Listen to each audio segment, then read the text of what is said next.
はい、それでは管理栄養士国家試験対策臨床栄養学分野について説明していきます。今回は糖尿病の栄養管理についての講義です。糖尿病は管理栄養士が、栄養管理していく中で非常に重要な病気です。で、その中で管理栄養士国家試験対策で、どういったところが聞かれるかということを、糖尿病の栄養管理、糖尿病の病態について、説明していきます。はい。まず、糖尿病とはどのような病気か説明していきます。糖尿病とは、インスリンの絶対的または相対的な不足により、炭水化物、脂質、タンパク質の代謝障害が生じた状態と定義されています。これは WHO の疾患の定義から一部、抜粋した内容になります。はい。で、インスリンの働きとは、基本的なことなのですが、血液中の、血糖値、血液中の糖分を細胞の中に、送る働きをしています。はい。このインスリンの働きが、絶対的または相対的に不足することにより、炭水化物、脂質、タンパク質、この三大栄養素の代謝、はい、古いものを新しくすると。はい、体の中で、取り込んだものを使っていく、このような代謝が障害された状態が糖尿病とされています。はい、で糖尿病と言いますと、糖と尿で、尿の中に糖が、混じる病気と、考えがちなんですが、これは少し誤りです。具体的には血液中の糖分が一定の値より高くなった状態、血糖値が一定の値より高くなった状態を糖尿病と診断されます。はい。では、具体的に説明していきます。下のイラスト A、B、C、これはですね、それぞれ血管の中をですね、表した、イラストになります。はい。で、この中にですね、丸と四角があるんですが、この黄色の丸が中性脂肪、赤い丸が血糖、四角がですね、インスリンというホルモン、血液中の糖分を細胞の中に送り込む働きをするインスリンというホルモンを表しています。まず、食前の血管内、A ですね。はい。A ですね。A のこの食前の血管内はですね、中性脂肪、血糖がですね、一定の値、保たれている状態です。これがですね、B の状態、食後の血管内になった場合どうなるかですね。はい。食事をすることによってですね、口から食べた、例えば、揚げ物食べたり、お肉食べたり、ご飯食べたりすると思います。で、それがですね、食道を通り、胃を通り、小腸に運ばれて、その中で、消化されてですね、体の中に脂肪が吸収されます。はい。糖分も吸収されます。はい。で、血液中の中性脂肪や血糖値が高い状態になります。で、ここでですね、働くホルモン、これがですね、膵臓から分泌されるインスリンというホルモンです。はい。このインスリンというホルモンが、血液中に放出されることによって、細胞の中に、糖質を取り込むという働きを行います。そして、食後の血管内、B の血管から C の血管、食前の血管内に2時間程度かけて戻すと。はい。2時間から3時間程度かけて戻すと。はい。その中で、体の中に糖質や脂質が取り込まれていき、人は動くことができる、生きることができる。はい。これがですね、ざっくり言うと三大栄養素の代謝です。はい。で、糖尿病とはどのような状態かというとですね、このインスリンという、ホルモンが働かない状態なので、血管の、イラストの中の B、食後の血管内の、状態が、ずっと続いていく状態ですね。はい。なので、血液中の糖分の量が、常に高い状態。はい。これが糖尿病です。はい。これによってですね、体の中で様々な、問題が生じます。はい。で、これをこの後説明していきます。で、まとめるとですね、糖尿病とは、インスリンの絶対的または相対的な不足により、炭水化物、脂質、タンパク質の代謝障害が生じた状態です。はい。で、このインスリンの絶対的または相対的な不足により、絶対的な不足、インスリンというホルモンが、何らかの原因で分泌できない。要は生まれた時からですね、このインスリンを分泌する機能がない状態。これをですね、1型糖尿病と言います。で、インスリンの相対的な不足。はい、何らかの原因で、このインスリンの働き自体が弱くなった状態、はい、働かなくなった状態をですね、2型糖尿病と言います。はい。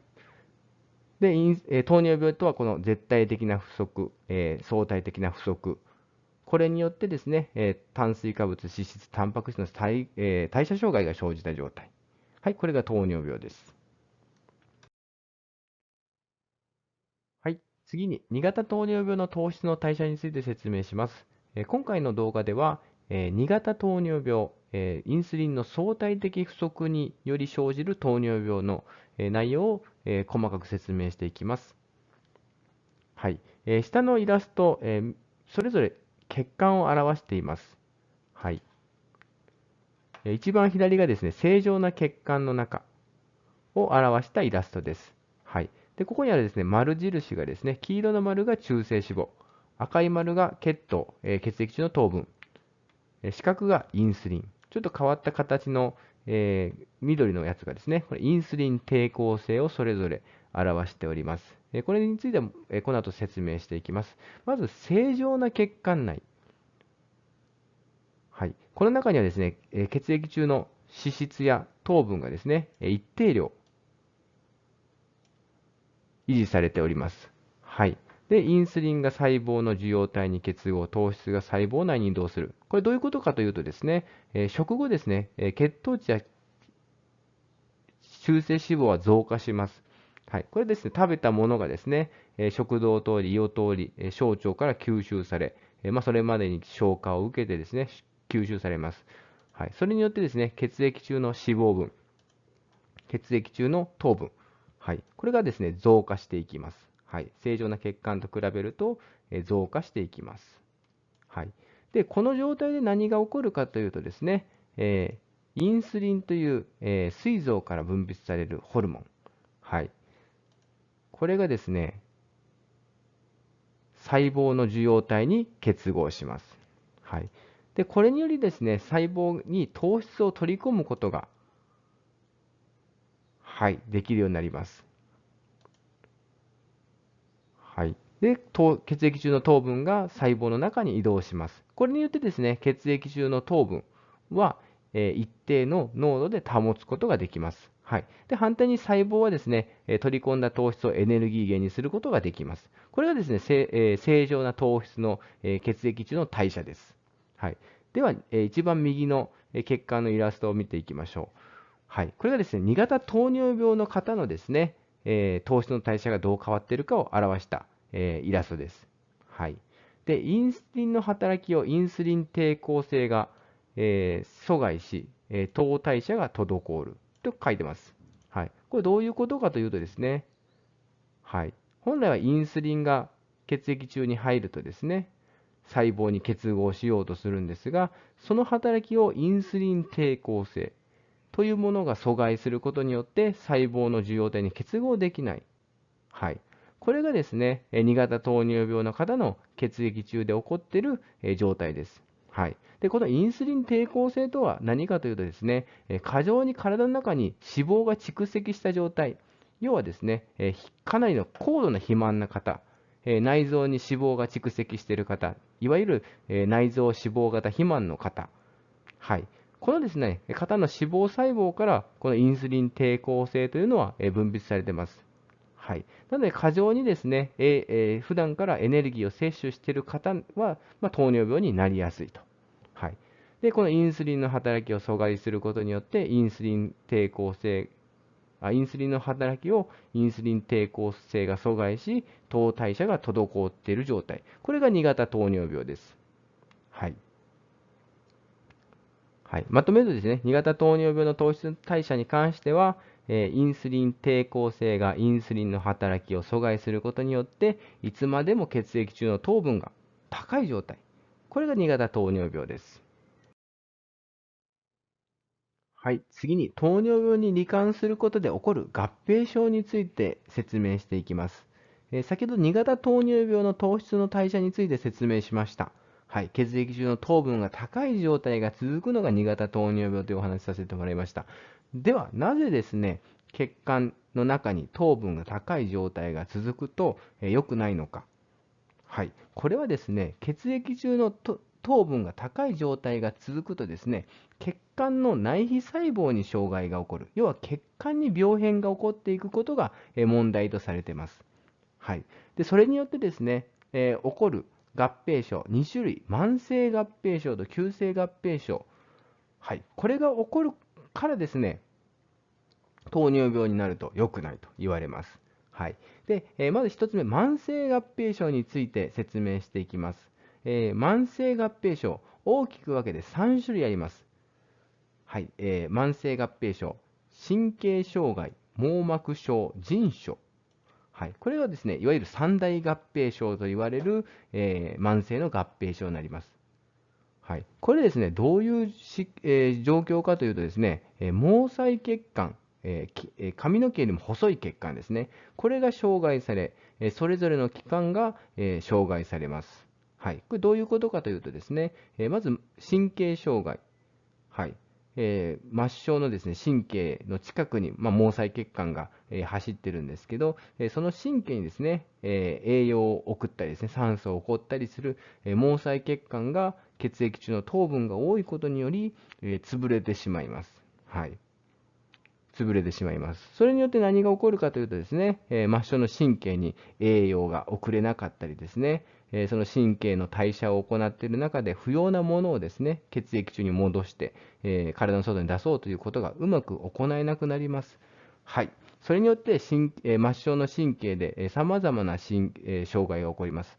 例えばですね、運動神経の障害が起こり、糖尿病に罹患している方はですね、手がですね、しびれたりですね、少し震えたり、これも神経障害の一種です。はい、それ以外にですね、知覚神経、感覚を司る神経なんですが、これが障害されることによって、例えばちょっとした、刺激があっても気づかないとか、はい、例えば冬であればですね、カイロを当ててですね、普通でしたらあったかさを感じたりしますが、それを感じなくなると。それによってですね、ずっとですね、回路が当たった部分がですね、暑さ感じませんので、低温やけどを起こしたりとか、はい。こういうのがですね、神経障害です。はい。で、網膜症。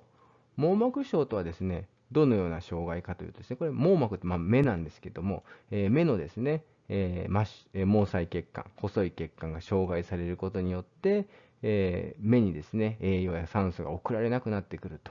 はい。で、それが長い、期間かかるとですね、失明につながってくるとか。はい。で、腎症。はい。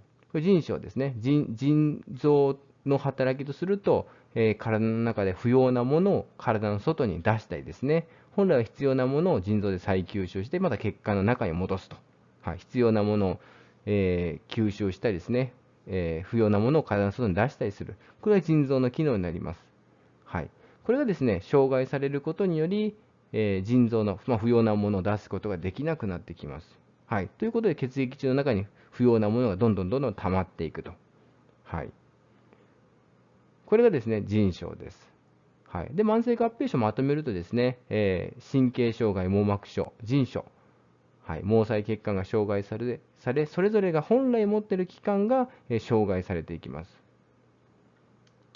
はい、ちなみにこの神経障害、網膜症、腎症に関してはですね、神経障害の死と、網膜症、目の病気なので目、腎臓の病気なのでしめじと、覚えやすいというのも言われております。しめじですね。はい、次に急性合併症。これ何かというとですね、急性合併症は2種類あります。で、1つ目が糖尿病ケトアシドーシス、2つ目が高浸透圧高血糖症候群です。はい、で糖尿病ケトアシドーシスってどういう、合併症かというとですね、血液中の糖分が高い状態ということはですね、糖尿病の場合、血液中の糖分が細胞の中に、運び込まれることができません。ということはですね、細胞は常にエネルギーが不足している状態ですね。はい。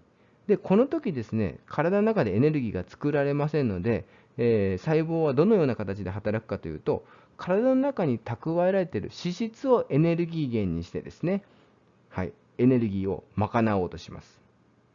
はい。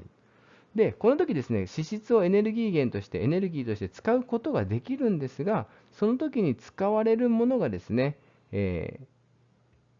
アセトンとか、ベータヒドロキシラク酸とか、こういうですね、エネルギー源には変わるんですけど、体の中で酸性、はい、pH が酸性のものをエネルギー源として使います。でこれによってですね、脂質をエネルギー源にできるんですが、体内が、酸性に傾くと。はい人間って、弱酸性なんですけども、これがですね、弱アルカリ性なんですけども、これがですね、酸性に傾いてしまうと。これが糖尿病ケトアシドーシスです。脂質をエネルギー源に利用する際に体内が酸性に傾いてしまう。これが糖尿病のケトアシドーシスです。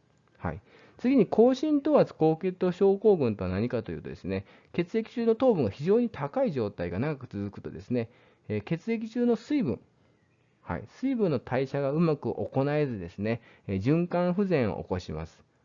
これ何かというと、血液って体の中の、栄養や酸素をですね、体の中で循環させる働きがあります。これが、滞ります。これ簡単にまとめるとですね、糖尿病ケトアシドーシス、高浸透圧高血糖症候群、両方ともですね、糖尿病昏睡、要は意識障害を起こしてしまうと。意識障害を起こし、倒れてしまうと。これがですね、急性の合併症です。で、糖尿病に罹患することで起こる合併症をまとめるとですね、慢性合併症に関しては血管が障害されて、それぞれの器官が障害されます。で、急性合併症に関しては、血糖値が高値の状態が長く続くことによって、昏睡状態、意識障害を起こしてしまう、慢性合併症と急性合併症、この2つを押さえておいてください。次に糖尿病の栄養管理、国家試験のために覚えるポイントについて説明します。で、覚えるポイント2つですね。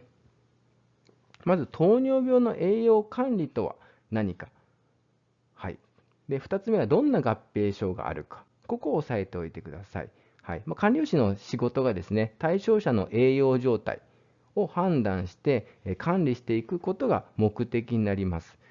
で、臨床栄養学分野に関しては、疾患の栄養管理、糖尿病に罹患した方に適正な栄養を、補給することにより、その糖尿病が改善するか、重症化させないかということが重要になってきますので、糖尿病の方に、どのような栄養補給を行えばいいかというのが国家試験の方で出題されます。で、糖尿病の栄養管理のポイントに関しては、適正なエネルギー摂取量を維持することと、エネルギー産生栄養素バランスの適正化、この2つが重要になってきます。これ、この後、細かく説明していきます。で、覚えるポイント2つ目、どんな合併症があるか。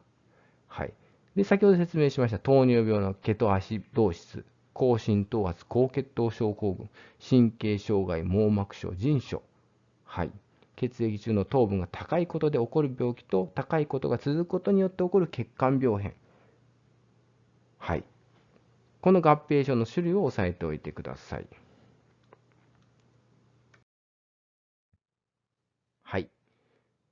次に糖尿病の栄養管理について説明していきます。で糖尿病に関しては、血液中の糖分が非常に高くなった状態。でその原因が、体の中に、貯蔵されている脂質の量が多いことによるインスリン抵抗性の産生。これが原因と言われています。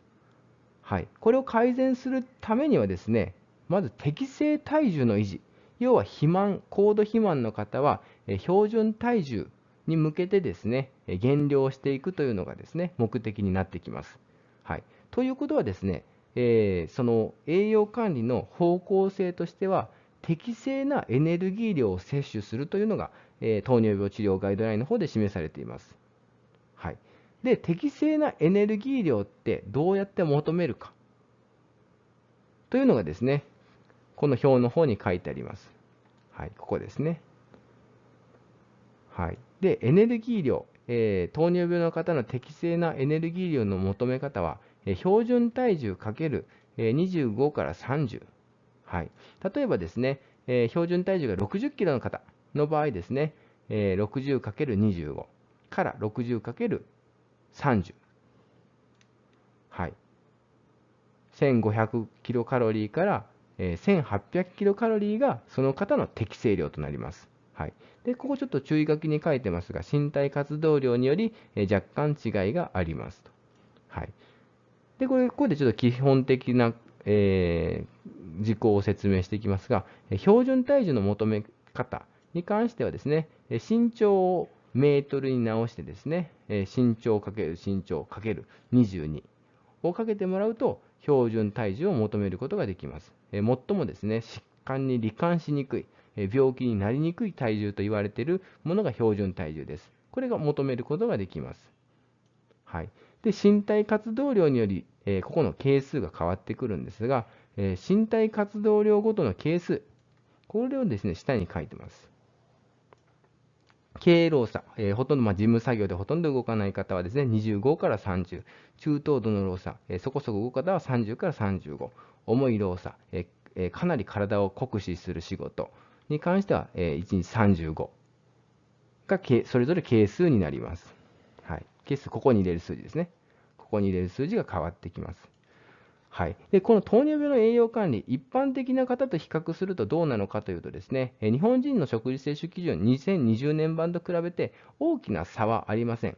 はい、なので、糖尿病の栄養管理に関してはですね、どちらかというと、エネルギー量を減らすというイメージよりは、決まったエネルギー量を取りすぎている方を適正化させるというですね、イメージを持ってもらう方が分かりやすいかなと思います。はい。エネルギーの量を適正化していくということが重要になってきます。はい。で、2つ目のポイントですね、このエネルギー産生栄養素バランス。はい。これ何かというとですね、1日にですね、摂取するエネルギー量、先ほど説明しました。このですね、エネルギー量を3大栄養素、体の中でエネルギーに変わる栄養素、3つあります。糖質、タンパク質、脂質。はい。これをそれぞれですね、何%ずつ取っていくかというのがですね、エネルギー産生栄養素バランスです。はい。糖質であれば50から60%、タンパク質であれば15から20%、脂質だったら20から25%。はい。ちょっとイメージしやすいように下に円グラフを書いてますが、糖尿病のエネルギー産生栄養素バランスに関しては、エネルギーの総量のうち糖質で50から60%、タンパク質で15から20%、脂質で20から25%、はい、をそれぞれですね、エネルギーを摂取することによって、糖質、タンパク質、脂質の代謝障害が、改善されると言われております。はい、で糖尿病の栄養管理をまとめるとですね、エネルギーの適正化、エネルギー産生栄養素バランスのこの比率、ここをですね、しっかり覚えておきましょう。はい、最後にまとめです。三大栄養素の代謝障害が起こる糖尿病は管理栄養士国家試験に例年出題されます。はい、で管理栄養士が、行う業務の中で対象者の栄養状態を、管理していくことでですね、非常に糖尿病の予後が改善しますので、管理栄養士業務と非常に関わりが深いということで、特に例年出題されます。はい、なので糖尿病は基本的な事項ではありますが、しっかり覚えていきましょう。次に、三大栄養素の代謝やホルモンの働き。これはですね、基礎栄養学分野でも出題される問題です。はい、なので三大栄養素の代謝の流れや、ホルモン、今回の動画ではインスリンの働きを説明しました。これを覚えることにより基礎栄養学分野でも点数が取れますので、しっかり復習しておいてください。しっかり覚えて合格を目指していきましょう。動画の視聴お疲れ様でした。